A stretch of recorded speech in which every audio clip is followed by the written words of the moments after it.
Hello friends, स्वागत है आपका वर्टेक्स लर्निंग पॉइंट पे। आज हम लोग पढ़ने वाले हैं क्यूब और क्यूबॉइड के बारे में। आज हम लोग क्यूब और क्यूबॉइड के बारे में सारी चीजें जानेंगे, ठीक है। तो एक एक करके हम लोग पढ़ेंगे। तो सबसे पहले क्या पढ़ेंगे, हम लोग क्यूबॉइड के बारे में पढ़ेंगे। तो क्यूबॉइड का डायग्राम ऑलरेडी बना हुआ है और मैं इसे एक्सप्लेन भी कर दे रहा हूँ। तो क्यूबॉइड का जब भी डायग्राम है तो ये इस फिगर को देखिए, इस डस्टर को देखिए, ये क्या है, एक क्यूबॉइड है। इसमें लेंथ भी है, विड्थ भी है और हाइट भी है। मतलब तीन चीजें होनी चाहिए, लेंथ, विड्थ एंड हाइट, तीन चीजें हैं। देखिए आप, एल लेंथ है, वी विड्थ है और एच हाइट है। ये क्या है, एक क्यूबॉइड है। अब क्यूबॉइड के केस में हम लोग क्या निकालते हैं, चार चीजें निकालते हैं। सीएस से निकालते हैं, टीएस से निकालते हैं, वॉल्यूम निकालते हैं एंड डायगोनल निकालते हैं। तो एक एक करके हम लोग क्या करेंगे, निकालेंगे। अब सबसे पहले क्या निकालते हैं, सीएस से। सीएस को क्या बोलते हैं, कर्व सरफेस एरिया। क्या, curve surface area. Curve surface area, कहीं कहीं इसे लेटरल सरफेस एरिया भी बोला जाता है, तो इसमें कंफ्यूज नहीं होना है। अब हम लोग ये समझ लेते हैं कि कर्व सरफेस एरिया क्या होता है। तो कर्व सरफेस एरिया ध्यान रखिएगा कि मैं कहूं कि इसमें एल है, बी है और एच है, तीन चीजें। तो मैं इसे घर मान लूं, एक कमरा मान लूं। तो एक चीज ये ध्यान रखिए, एक ये दीवार होगी, एक इसके पीछे दीवार हो गई, एक ये दीवार हो गई, एक इधर दीवार हो गई, चार दीवारें हो गई। अब ऊपर क्या है, सीलिंग हो गई, ऊपर सीलिंग हो गई। नीचे क्या हो गया, फ्लोर हो गया जिसमें हम लोग खड़े हैं, ठीक। तो ये चीज क्लियर है ना। अब सीएससी में एक चीज ये ध्यान रखना है, सीएससी वो एरिया होता है जिसमें क्या करते हैं हम लोग, सीलिंग को हटा देते हैं और फ्लोर को हटा देते हैं। इस चीज को आप ध्यान से समझिए। अगर मैं कहूं इस घर को पेंट करना है तो क्या हम लोग फ्लोर को पेंट करते हैं, बिल्कुल नहीं करते। सीलिंग को भी पेंट नहीं करते हैं, किसको पेंट करते हैं, चार दीवारों को। तो जो चार दीवारों का एरिया होता है उसे ही सीएससी बोला जाता है। यानी ये इस दीवार का एरिया और इस दीवार का एरिया, इस दीवार का एरिया और इस दीवार का एरिया, ये चार जो दीवार है इसी के एरिया को क्या बोलते हैं, सीएससी बोलते हैं। तो चलिए इस केस में हम लोग सीएससी निकालते हैं। ध्यान से देखिएगा। तो मैंने क्या कहा कि ये एरिया, ये तो देखिए एक चीज ध्यान रखिए, ये क्या बन रहा है, रेक्टेंगल बन रहा है ना। देखिए जिसकी लेंथ क्या है, एल है और हाइट क्या है, एच है। तो देखिए एल इंटू एच, ये एक रेक्टेंगल बना। इसके पीछे सेम ऐसे ही तो रेक्टेंगल बन रहा होगा, तो उसका भी एरिया क्या होगा, एल इंटू एच ही तो होगा। ध्यान देखिए, एल इंटू एच, क्योंकि ऐसे ही तो पीछे भी बन रहा है एक रेक्टेंगल, तो उसका एरिया, तो इसका एरिया एल इंटू एच क्या हो जाएगा, 2l इंटू एच। ध्यान दीजिएगा, 2l इंटू एच प्लस, अब देखिए इन दोनों दीवार का एरिया तो निकल गया। अब क्या करें, हम इस दीवार के एरिया और इस दीवार के एरिया निकाल दें और इसमें प्लस कर दें तो हमें क्या पता चल जाएगा, सीएस से पता चल जाएगा। तो अब ये ध्यान दीजिए, ये एक दीवार है ना। तो जितना बड़ा ये, जितना दीवार बड़ा ये है उतना बड़ा ये भी होगा। यानी जितना एरिया इसका होगा उतना एरिया क्या होगा, इसका भी होगा। तो देखिए इसका एरिया क्या होगा, बी इंटू एच। तो देखिए बी इंटू एच ये हो गया, और इसके इस साइड में जो है ये भी क्या होगा, बी इंटू एच होगा, यानी 2b इंटू एच होगा, 2b इंटू एच। इस चीज को क्या लिख सकते हैं, सीएससी को और क्या लिख सकते हैं, देखिए 2 यहाँ भी कॉमन है, 2 यहाँ भी कॉमन है, एच यहाँ भी है, एच यहाँ भी है। तो हम ऐसे लिख सकते हैं 2HL plus B, 2HL plus B. ये हो गया क्या, क्यूबॉइड का सीएससी यानी कर्व सरफेस एरिया। ध्यान रखिएगा, इस वॉल के एरिया और इस वॉल के एरिया को निकाला, फिर इस वॉल के एरिया और इस वॉल के एरिया को क्या करते हैं, निकाल के हमने प्लस कर दिया। वही होता है सीएससी, जो चार दीवारों का एरिया होता है वही होता है सीएससी। तो इस फॉर्मूले का आप ध्यान रखेंगे।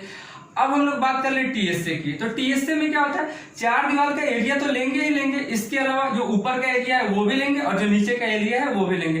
यानी इस बार सीलिंग को भी लेंगे और फ्लोर को भी लेंगे। तो उसे क्या होता है, टीएससी। टीएससी होता है क्या, टोटल सरफेस एरिया। क्या होता है, टोटल सरफेस एरिया। तो ध्यान दीजिएगा, टीएससी निकालना है। तो देखिए चार दीवारों का एरिया तो हमने निकाल लिया है, ये 2LH प्लस 2BH प्लस, अब एक चीज ये ध्यान रखें, जो जितना एरिया नीचे का फ्लोर का होगा उतना ही तो क्या होगा, सीलिंग का होगा ना। तो देखिए नीचे का एरिया निकाल दें, तो नीचे का एरिया क्या होगा, L इंटू बी, यानी ये L है और ये B है। नीचे रेक्टेंगल बना L और B का, तो इसका एरिया L भी हो जाएगा, ऊपर वाले का भी क्या बनेगा, L भी हो जाएगा, यानी 2LB। मेरे ख्याल से यहाँ तक कोई डाउट नहीं होना चाहिए। अब इस फॉर्मूले का आप क्या लिख सकते हो, ध्यान रखिएगा। देखिए 2 सब में कॉमन है ना, तो 2 सब में हमने क्या कर दिया, कॉमन ले लिया। अब एक सीक्वेंस में लिख रहे हैं, LB को पहले लिख लिया, कोई फर्क नहीं पड़ता, प्लस BH को इसके बाद में लिख लिया, प्लस HL, क्या करें इस सीक्वेंस में लिख लिया। यानी टीएससी का फॉर्मूला क्या आ गया, इन 2 in bracket LB plus BH plus HL। ये क्या है, क्यूबॉइड का टीएस से हो गया। अब क्यूबॉइड का क्या निकालेंगे, वॉल्यूम निकालेंगे। क्यूबॉइड का क्या निकालेंगे, वॉल्यूम निकालेंगे। तो ध्यान रखिएगा आप लोग, क्यूबॉइड का वॉल्यूम क्या होता है, L into B into H, यानी L into B into H, यही क्या होता है, वॉल्यूम होता है, यानी L into B into H, यानी length into width into height या थिकनेस बोल सकते हैं आप, ठीक। तो अब फोर्थ टर्म क्या होता है, डायगोनल। डायगोनल का मतलब क्या है, मान लीजिए ये क्या है, मान लीजिए घर है, क्या है, एक घर है, तो इसमें हम क्या रखना चाहते हैं, रॉड रखना चाहते हैं। तो सबसे बड़ी रॉड कौन सी रखी जा सकती है, तो ध्यान दीजिएगा, इस डायगोनल से लेकर और इस डायगोनल तक या तो रॉड रखी जाए, या तो इस डायगोनल से इस डायगोनल, डायगोनल टू डायगोनल की रॉड सबसे लंबी रखी जा सकती है, क्योंकि यही लेंथ सबसे ज्यादा होगा। इस चीज को समझ रहे हैं। तो डायगोनल इसीलिए निकाला जाता है कि इस कमरे में सबसे बड़ी रॉड या कुछ भी डंडा कुछ भी सबसे बड़ा क्या, कितना मतलब कितना बड़ा रखा जा सकता है, उसके लिए हम क्या निकालते हैं, डायगोनल। डायगोनल के लिए आप फॉर्मूला याद रखेंगे, इन root L square plus B square plus H square. तो ये हो गया डायगोनल। मेरे ख्याल से इस चीज को आप समझ गए होंगे। अब हम लोग क्या पढ़ेंगे, क्यूब के बारे में। क्यूब के बारे में पढ़ेंगे। तो ध्यान रखिएगा, जब भी क्यूब की बात हो तो आप क्या ध्यान रखेंगे, डाइस ध्यान रखेंगे। जैसे लूडो खेलते हैं तो उसमें एक डाइस होता है, तो उसकी आपने एक चीज देखा होगा कि डाइस के सारे फेस इक्वल होते हैं, मतलब जितना बड़ा ये होगा उतना बड़ा ये साइड होगा, फिर सारे साइड सेम होंगे, मतलब जितना ये होता है उतना ही बड़ा ये भी होता है और उतना ही बड़ा ये भी होता है, मतलब सारे साइड क्या होते हैं, डाइस के सेम होते हैं। यानी क्यूब क्या होता है, क्यूब के सारे साइड क्या होते हैं, सेम होते हैं। अब हम फिर क्यूब के सीएसए की बात कर लें, क्या, क्यूब के सीएसए यानी कर्व सरफेस एरिया की बात कर लें क्यूब की। तो क्यूब की सरफेस कर्व सरफेस एरिया की बात करेंगे तो हम इसमें भी क्या करेंगे, ऊपर वाले सरफेस को छोड़ देंगे और नीचे वाले सरफेस को क्या करेंगे, छोड़ देंगे। तो बचा क्या, चार दीवारें बची। और देखिए आप एक चीज ये ध्यान रखिएगा, ये चार दीवारें जो बन रही है ये स्क्वायर बन रही है, ये भी क्या है, स्क्वायर है, ये भी एक दीवार क्या है, स्क्वायर है, इसके पीछे जो है वो भी स्क्वायर है और ये जो साइड में है ये भी क्या है, स्क्वायर है। तो और हमें पता है कि एक स्क्वायर का एरिया क्या होता है, ए स्क्वायर, और कितनी दीवारें हैं, चार दीवारें हैं ना, तो कितना आ जाएगा, 4a स्क्वायर, यानी कर्व सरफेस एरिया क्या हो गया, 4 स्क्वायर। देखिए क्योंकि हमने ऊपर वाले सरफेस को क्या कर दिया, छोड़ दिया नीचे वाले को। मतलब घर, मैंने बताया अभी कि घर को पेंट करना हो तो क्या करता हूँ, चार दीवारों को पेंट करते हैं, सीलिंग को छोड़ देते हैं और फ्लोर को भी छोड़ देते हैं। तो इस चीज को समझ गए होंगे आप लोग। देखिए हर बार चारों दीवारें जो है क्या है, स्क्वायर शेप की है, और एक स्क्वायर का एरिया होता है ए स्क्वायर, और चार दीवारें हैं तो 4 से मल्टीप्लाई कर दिया तो 4a स्क्वायर।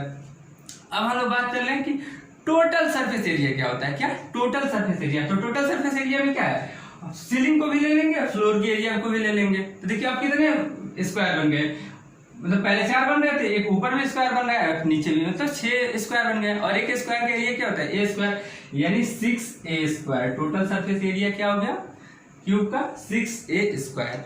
अब हम लोग बात कर लें क्या, वॉल्यूम की। तो वॉल्यूम के लिए एक चीज ध्यान रखिएगा, L into B into H, सब सारी साइड क्या है, ए ही है, तो L into B into H, यानी A into A into A, यानी क्या हो जाएगा, ए क्यूब, क्या हो जाएगा, ए क्यूब, यानी वॉल्यूम क्या हो गया क्यूब का, ए क्यूब हो गया। अब क्यूब के लिए हम लोग क्या निकालेंगे, डायगोनल निकालेंगे, यानी डायगोनल का मतलब क्या, ध्यान रखिएगा कि इसमें सबसे लंबी रॉड कितनी बड़ी रखी जा सकती है, वो कैसे पता चलेगा, हम लोग इस क्यूब का क्या करें, डायगोनल निकाले। तो डायगोनल के लिए आप फॉर्मूला याद रखेंगे, मैं लिख दे रहा हूँ यहाँ, ए स्क्वायर प्लस ए स्क्वायर प्लस ए स्क्वायर, मतलब ये स्क्वायर प्लस ये स्क्वायर प्लस ये हाइट का स्क्वायर, यही क्या होता है डायगोनल। अब इसे आप थोड़ा सा मॉडिफाई करेंगे तो डायगोनल इक्वल टू आ जाएगा √3a स्क्वायर, ये आ गया, इसे आप क्या लिख सकते हैं, √3a स्क्वायर है तो ये बाहर आ जाएगा, यानी डायगोनल का फॉर्मूला निकल के क्या गया, √3a। तो मेरे ख्याल से आपको क्यूब और क्यूबॉइड में कोई डाउट नहीं होगा। अगर आपको कोई डाउट है तो आप कमेंट करके पूछ सकते हैं। आज के लिए इतना ही, ध्यान देते हैं, थैंक यू।